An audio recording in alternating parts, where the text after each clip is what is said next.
Yeah, we're going to talk about some of the changes that this team has made defensively. You know, they got a big game coming up against Philadelphia, another big one against Philadelphia coming up later this week. So I got this is the one you want to start with? Yeah, we can start with this. Okay. Because I don't want to start explaining like the adjustments they made last week. Yes. All right, so let's talk about it. You should start playing? You could I could start talking right now. Yes. About the play to begin with. Mm-hmm. So we're gonna see this first play we're gonna see it's called Gator option, which is the generic term, but Sixers might call this something else. But they run this quite a bit with Tyrese Maxey and Joel Embiid. You'll notice in when they face Philly, well, at least I noticed when they face Philly, they have a lot of actions that are going to be started from the sideline, coincidentally. And I say coincidentally because it makes however the Knicks are going to counter it very impactful. So this part where they start this from the sideline with Maxey and Embiid. Yes, this was a play that we saw run over and over again in this game where they would run that empty side ball screen, Maxey and Embiid, correct? Yep. Okay, so I'm going to play it now. This is basic pick and roll with Maxey and Embiid. You could pause it there. Actually, I paused at a good time already. So we're going to see that OG Anunoby comes over as the tagger, and then we're going to have Dominic Barlow that's going to screen off Cat, and then George is going to make his way back to the corner. The Knicks have problems with this because you see how Tyrese Maxey turns this corner into the middle of the floor.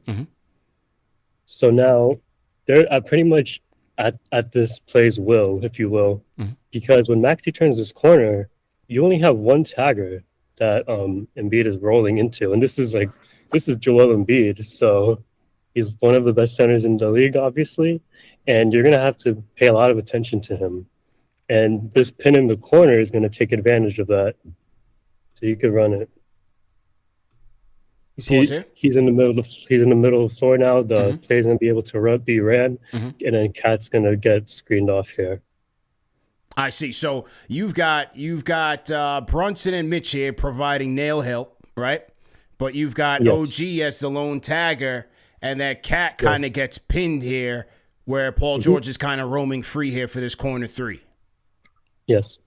All right, we're gonna keep rolling. Let me know when to stop. We're mostly focused on this tagger though, not so much the help that Brunson is giving here. But mostly the tag because there's only one tagger. And the one tagger creates this 2-for-1 in this corner. Got it. Okay, keep it rolling. So it's the same play again. You can keep it rolling. Yeah, so middle of the floor again. You see Mitch is playing high coverage on him because Maxey's going to great pull-up shooter. And they run it again, you get an open three. Now on this play, because it looked like, I remember this exact play, and it looked like OG and Cat were talking in terms of, was it OG saying, Cat, you go out to George, and then I'll cover Barlow here? What was that communication there? Yeah, so I think what we're going to end up seeing in the next play is them accounting for George, but then not accounting for Barlow. So you can pause it here. You see how this time Cat's going to come in instead of OG. So maybe OG wanted to stick to George instead and just have Cat just roam in here and wait on Embiid, but also wait on Barlow, which I honestly wouldn't like that either, because we're going to see what's going to happen on this play. He gets to Embiid, and then see how Barlow's going to just cutting in. Finish. Yeah. Yeah, so to make this a lot easier, we're going to see them push it towards the sideline instead. Okay. So that pull up the next and we're going to see the help on the roll is going to be a lot different, not just one tagger. Okay, the next clip, because I downloaded a ton here. These are all in Philly. These are all in Philly. Okay, so let me make sure I have the next one down here. Let me just make sure. Yep. Okay, I think I have it in order now. All right. So let me share the next one. Salute to everybody in the chat. We've now moved into KFTV Court Vision, ladies and gentlemen. We have now moved into KFTV Court Vision. Shax is here breaking it down for us. We multitasking, moving and grooving. Okay. All right, let me just get this up here. There we go. And I believe I have it here. Okay, ready. All right, so this one's going to be in like a little bit of pace. So it's not really standstill, but it's pretty much the same thing where there isn't going to be an empty ball screen. You could run it a little bit. Okay. Yeah, you probably, well, you could go back a little bit, just a little. You see how Bridges is pointing? He's already pointing towards the sideline because he's going to need some extra help. And then he's going to try to push Maxi towards the sideline. So he's pushing him. Cat's going to come over as well. And so is Hart. Hart's going to come over because he's going to be the weak side low man. So he's going to be in help as well. So this is actually good. It might not look that good because there's 3 people there, but this is honestly what you want. Especially in like, I don't know, this kind of semi-transition here. It's kind of a little fast. So you're trying to push the handler still all the way on the sideline. And you see how Brunson is going to be the next up to tag Embiid? Yeah. As opposed to Embiid flipping and then rolling towards this. Hart would have been the very last man down there. Got it. So keep playing? Yeah. Yeah, you could play it. Now, this is going to end up in an open 3 for Philly. I will say that the Knicks over the last like 10 games have gotten pretty lucky with the 3-point shooting from other teams. But this is the exact concept that I wanted to show so far. Got it. Right. So this one ends in a Kelly Oubre. They do end up getting a good shot still. Yeah. But what do you think in terms of them getting that good shot? Like, because you thought the initial attempt to cut off Maxi here was good with Hart's providing that low man help. Yeah, that's good. Bridges sent him to the sideline. I mean, is this just a product of the help defense? Like, you just gonna end up having someone open, or do they need to have better rotations here? Because it looked pretty good. Here you're gonna end up like, I think you might, the chances that you end up having someone open, especially in this play, would be pretty high. But overall, the concept of it, I like it. Instead of having Embiid flip and then he's gonna go roll to the rim, and then Hart's just gonna be the last one there. I'd rather that. I'd rather this. I mean. Yes. Okay. All right. So we'll run to the next play. Salute to everybody in the chat once again. KFTV Court Vision, CP the franchise. We got Shaqs in the building as well. Okay. Let me close these out. And we'll get that there on. I think I downloaded that one already. Okay. All right. Ready for the next. And let's get our share screen here. All right, this is a really good one because we're gonna see like Mitch actually like recover here, and then we noticed on the first videos I showed that the center like could not recover at all to Embiid because he was like playing so high and Embiid's rolling and only the tagger was there. So you could play this one. So Bridges is gonna push Maxi sideline. You can pause. This is called, I'm gonna just say what it's called. This is called icing. It's called icing a ball screen. So you see how he pushes him. Even Mitchell Robinson takes this like, I don't know, he almost like blitzes him here. He takes him all the way towards the sideline as well, but then he's able to recover instead of not, because he was all the way outside near the break last time. Okay. So now, before we go further, right? Because there was a lot of talk that Brown is kind of altered the defensive scheme for more ice coverages, something that was a Tibbs staple. What do you make of why they went away from that, and what the advantages are here to kind of stabilize the defense? I think at first they wanted their help in the gaps more instead of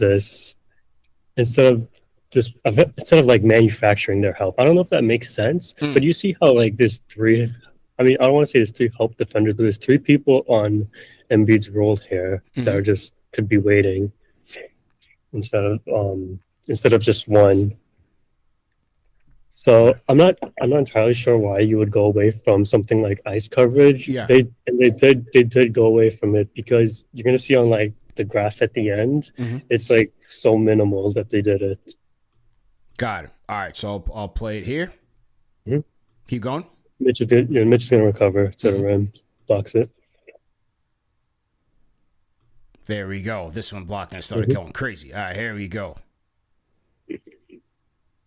So he's able to provide the help on the ice and then gives him enough time to recover on Embiid there. Nice block by the block net monster. Get that out of here, Joel Embiid. Get it out of here, man. And then we off to the races, man. 4-on-5 transition. Okay. All right, there we go. We'll roll the next one. Yep. This one's going to be a little bit quick because it's kind of the same thing. Okay. All right. A little bit different though. Let's share. Present something else. Boom. Okay. Okay. All right. I think we got it here. Let's get to it. Boom. All right. Run it. Yep. Okay. Turn the volume. On these plays, we're like, sorry. And these plays, we're like paying attention to the handler and what he's doing. So we're going to see that Mikal's going to again flip his hips to Maxey. You could pause it there because I do want to explain something. When Mikal flips his hips, it's guiding Maxey one way. So instead of like Maxey like dictating where to go, where he's going, where he wants to go, Bridges is going to be dictating it. This is also like better for Bridges because he's not exactly like a physical point of attack player. So it takes that toll off of him, and it makes him like dictate the play without like getting extremely physical. Got it. Now Maxey's right-handed, is he? Or is he's left-handed? He's right-handed, is he? He's right-handed, yeah. Okay, so now even in the situation where Mikal is essentially allowing him to play on his dominant hand, this is the preferred route, you're saying? Yes. Just only because he can guide him, and you see Mitch is going to be able to recover back to Embiid, who is a good shooter. Got it. So he is essentially sending him to the help, but that it still allows Mitch to recover back here onto Embiid. Yes, instead of like him dictating where he's going, because once he's dictating with it, like I don't know, Max. Obviously, he's like pretty fast. Too fast. He's a great handler. He's an all-star. He's averaging 30 points a game. It's like ridiculous. Yeah. So it's already hard enough. So this might be like better for Bridges, especially guarding like a fast handler like Maxey. Got it. Okay. All right. Good stuff here. And let's see what this play ends up with.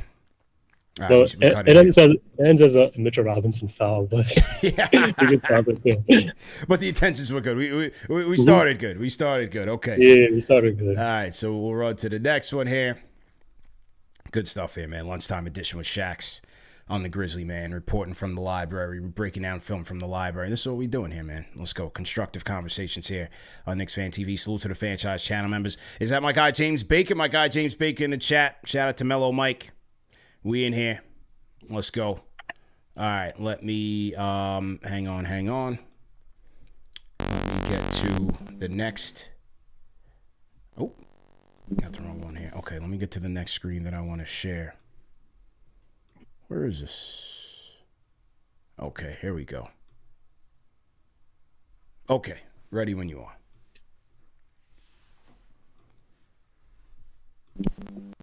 Okay. So yeah, as we talked about like before, like with the empty ball screen.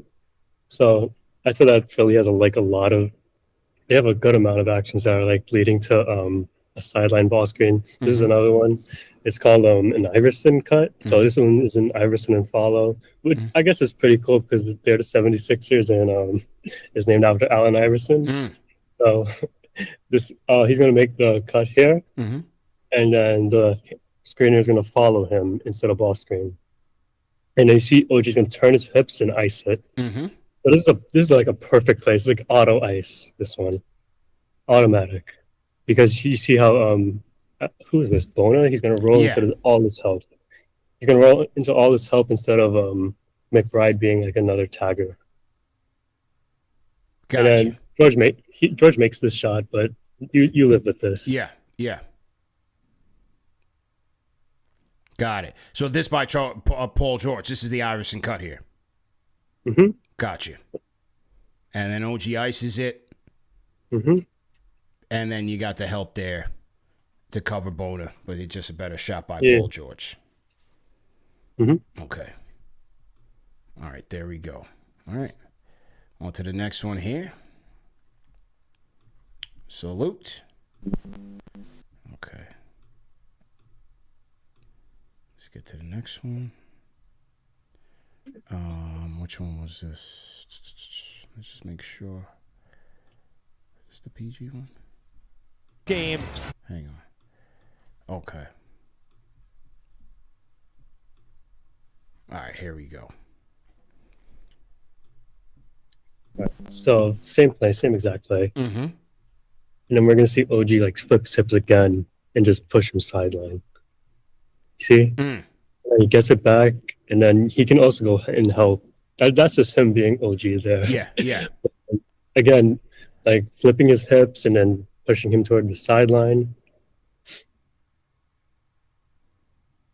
Right there, right there. That's perfect. There we go. Yeah.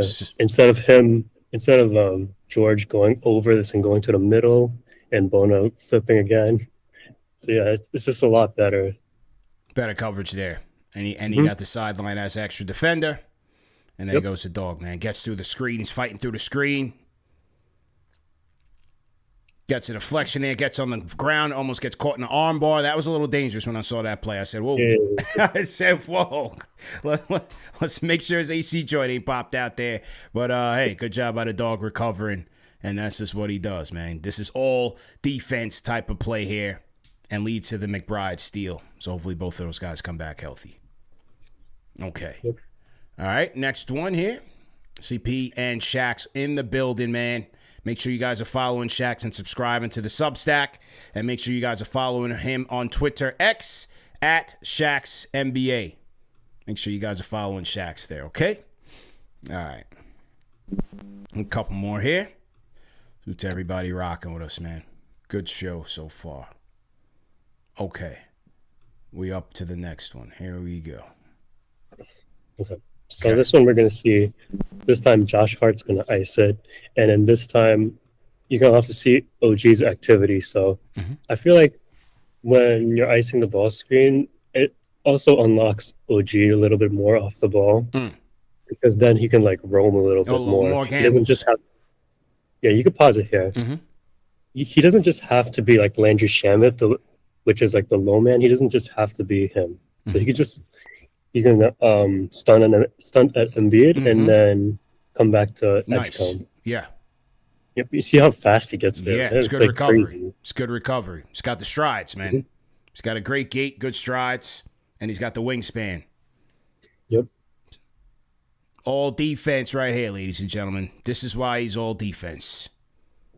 Of course, a tough shot on Edgecombe. We need him back. Shout out to the dog. Okay, we've seen some good productivity here out of the icing, man. Icing those screens. Okay. All right, let's get to the next one here. What do you think about it in terms of the impact on, say, like a Brunson? What do you think that's had on him? Yeah, I think it's had a good impact as well. I saw a few plays yesterday, actually, that he's icing ball screens, so he doesn't have to get like extremely physical with the handler. Yeah, I thought he did a good job with that yesterday too. Okay, there we go. All right, so we're on to the next one here with Shax. Let me turn it down. Okay, ready when you are. Okay. Yeah, I think we're gonna see Brunson here in this one. Wait, let me see. No. This one, okay. This one's one of my favorite plays of the entire game. You could go back a little bit, just a little bit. So this one's not really a ball screen yet, but he's gonna push Maxey to the sideline once again. I also feel like that. I don't want to say like Maxey's not a strong left-handed handler, but it's obviously his weaker side. There was a play in this game where he was handling it. They were pushing him sideline, and he like completely just threw the ball out of bounds because he couldn't dribble it. But I don't think it's that bad. But it's not. It's obviously not his right. Right. So that's also a factor to take to account for.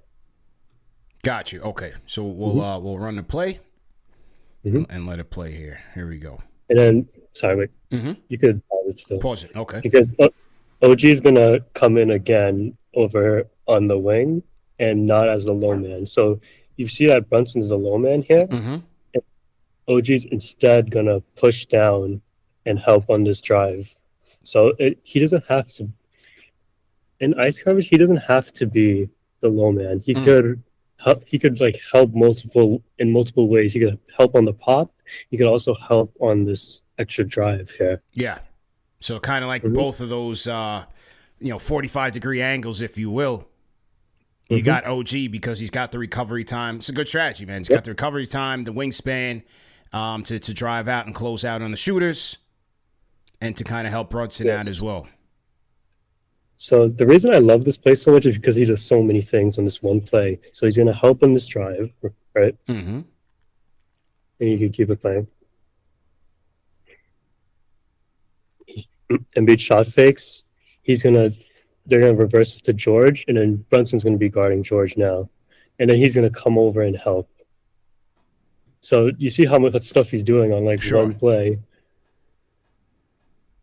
He's also going to protect the rim. It's like the perfect player next to Brunson, if you will. Like people have talked about putting defenders around Brunson. Like this is like a prime example of what a defender looks like next to him. Great. Because he takes his responsibility as the low man, and then he's gonna help out also. Big play right there, man. Good stuff. Excellent stuff. All right, we're gonna get to the next one. That's just showing you the versatility of one OG Anunoby and why he is that guy for the New York Knicks, man. Need him back. Hopefully that toe is in good shape. That's why he's the dog, ladies and gentlemen. Okay. We cooking, man. Shaq's is cooking here. We good? Let me see here. Okay, I think I got the next one. When you are ready. Let me see what this play is. Yeah, you can play. Okay, got it. I got about 15 minutes. We should be good. We got about 15 minutes. I got to jump on a call, but we're good. You go back a little bit. Because we're going to see the Sixers attack Brunson, which obviously a lot of teams do, and something the Knicks always need to figure out during any opponent. So Kelly Oubre is going to set a screen. And then typically this is like a double drag screen. So they want Edgecombe to attack Brunson while also attacking Robinson off Embiid's screen. So we're just going to see how Brunson's not going to allow that. I wouldn't call this an ice. This is called more like a weak coverage. So he's forcing Edgecombe one way still. Right. Force him to his, is it the weak would be forcing him to his left hand? Yeah. Okay. That's why it's called a weak kind of.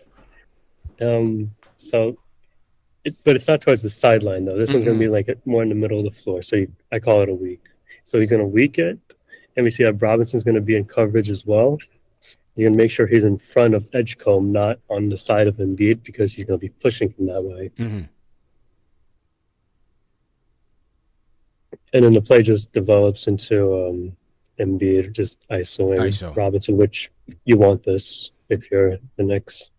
Yeah, this was. I think was this the this was the second half. We're not going for those ball fakes, Joel Embiid. Get out of here with that. See, that's what I was telling this man, Drew Hanlon. You know, Drew Hanlon, he's flexing the stats. I said, Drew, what happened in the second half when Big Country was locking down on those fakes? We're not going for that. We held him to 10 points in that second half. That's what I was trying to tell Drew Hanlon, man. Good defense right there. Good defense by the block this monster. But who started? I mean, do we give credit to Brunson there to kind of set that tone? Credit to a lot of Brunson there. There you go. Okay.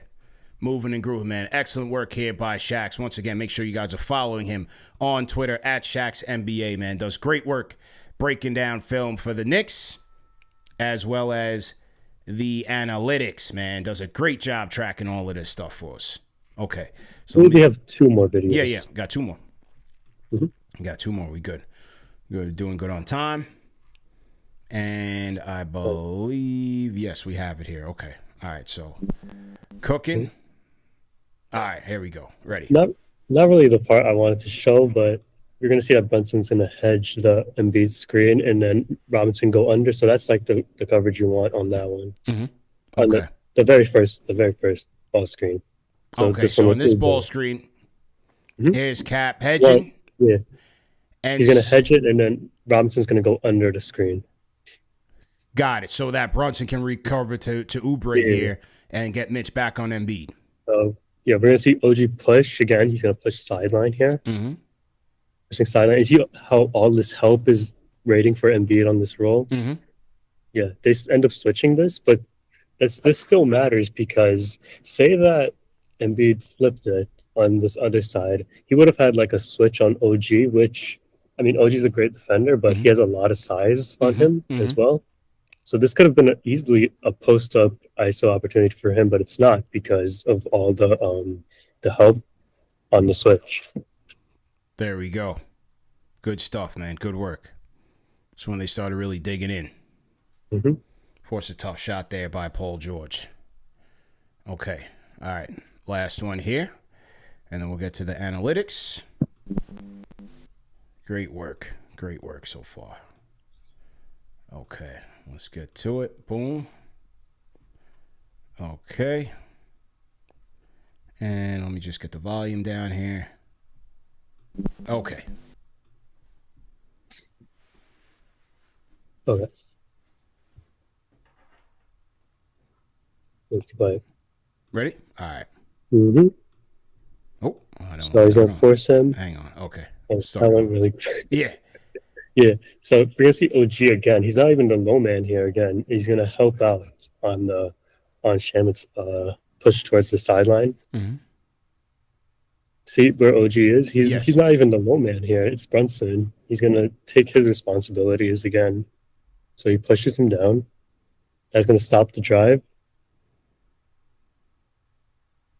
And then recovery is pretty easy at that point because VJ made a cut and Hart can take the next guy on the wing. So now what is Brunson saying to OG here? Because he's pointing at Kelly Oubre, right? Brunson wants him to take Oubre, I believe. Yeah. And Brunson just wants to stay in the corner, it looks like. That was a good catch. Hart's actually like pretty lost here. Yeah, that's what I'm saying. Like, because we got OG's got two right here. So yeah. All right. But it's still good. The concept is still good. And Embiid just makes a foolish play, like tries to foul bait Robinson. Foolish. I don't know. Send this film to Drew Hanlon. Send it to him. That's big country right there, man. Let's go. All right, good stuff here, man. Okay, let me get the let me close that out because glitching a little bit on the video side. Hang tight. Let me close that out. And then we want to get to the analysis that you have here. Okay. Let's open this up. Okay. All right, good. Boom. Okay, so I think we got it here. Let me just pull it up for those people at home can see. Okay, good. We got it here, and we can share it properly with the cams. All right, so we're looking at their increase in ice coverage on the ball screens as the games have progressed. So this is like basic on the y-axis. It's like basic a coverage count. It's like how many times they did it. Okay. It's not any type of percentage. So you got to break that. You know, a lot of people in the chat are very far removed from school, so they don't know y-axis like me and you. So break down exactly where that y-axis is, because you know people at home. We got some older folks. They far away from the mathematics and the graphs, right? Yes, you in the library, man. So you know those terms. So point us to where we at right now. Yes, so on the very left corner, very left side, it's going to say ice coverage count. So it's going to show how many times they actually ran the coverage. So this is not like a percentage or anything. It's just straight up raw numbers. And then the game number, obviously, we're going to see like a trend on the very bottom. It says game number. So this is game by game the whole season, up to this goes up to. I want to say Toronto, but I'm not exactly sure. But it shows the Philly game, and you see the Philly game had 9 of them right at the top. game 46 and had Yes, 9. that was a Philly game. Wow. Mm-hmm. Okay.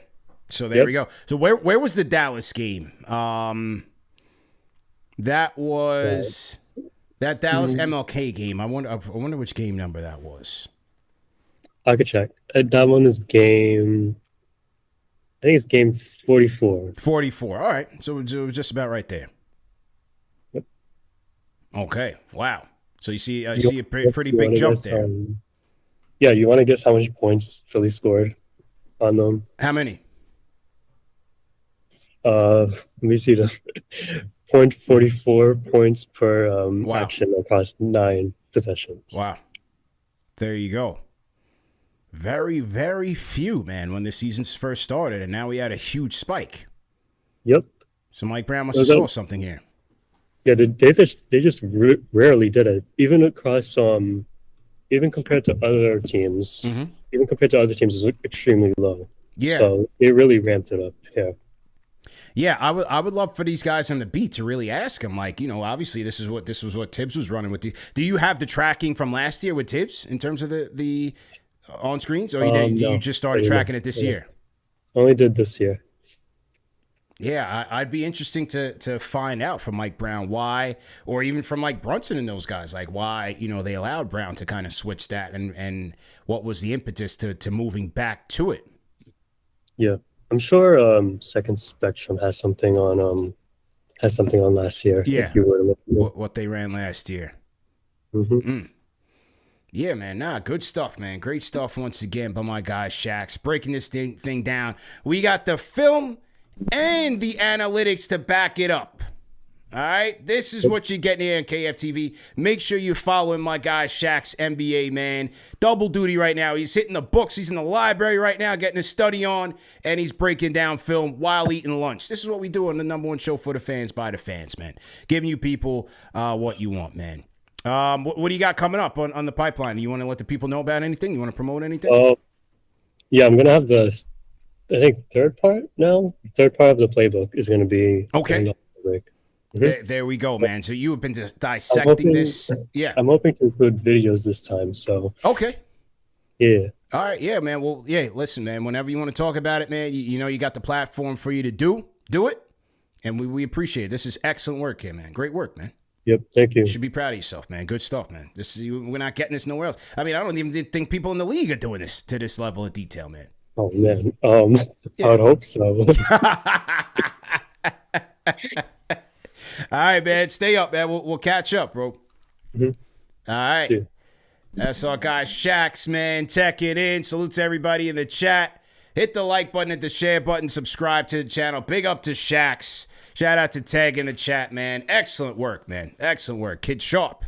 He's sharp, man. So, yeah, man, he sent me all this stuff last night, man. We had to get it to go. Yo, I'm just a conductor, man. I let Shax lead the way. I'm just a conductor here, man. I got to get the people what they want. #1 show for the fans by the fans. Make sure you guys are following him and supporting that kid, man. Great work. Great work, man. Breaking it down. A huge increase in the ice ball screens, man. But seems to be working for the Knicks because, the defense has certainly gotten a lot better. Yeah, you can point to effort and their connectivity for sure, but schematically, as he's showing you, they're having success there. A lot of that is utilizing OG as kind of like that free safety, while, the point of attack, they're doing their job, pushing the screens to the sideline, allowing the help to be there. This is good stuff, man. Great job by our guy Shax, man. Absolutely great job. Okay. Yeah, man. Good stuff by Shax. Absolutely. So to everybody in the chat, Knicks will be taking on the Pacers at home for the Alvarado homecoming. I know a lot of you guys are looking forward to that, so definitely tap in. I got to get to the gym. And hey, man, you guys know what I like to rock when I go to the gym. I like to rock my Fabletics. Salute to our guys at Fabletics for sponsoring today's show. Hey, sign up for the Fabletics VIP program and get everything 80% off. Limited to 2 items. You can't go crazy, but 2 items, 80% off. It's a great deal. Sign up for the Fabletics VIP program because, for example, for their average hoodie, it goes for like $110. You sign up for the VIP program, you get it for $22, okay? And that's the thing with Fabletics, man. Premium, durable, quality athletic wear for you. So, when I go to the gym, I throw my Fabletics. I got like the long sleeve shirt because it's cold as hell out here in New York. So I rock my long sleeve shirt. I'll throw the hoodie over it and some of the workout pants as well, man, and get my gym on. You know what I'm saying? So shout out to my guys at Fabletics for once again sponsoring the show. Check them out, Fabletics, FABLETICS.com, and fill out the quiz when you sign up for the VIP form. Fill out the quiz and let them know that KFTV sent you, and you get 80% off site-wide. Okay, shout out to my friends at Fabletics for sponsoring today's show.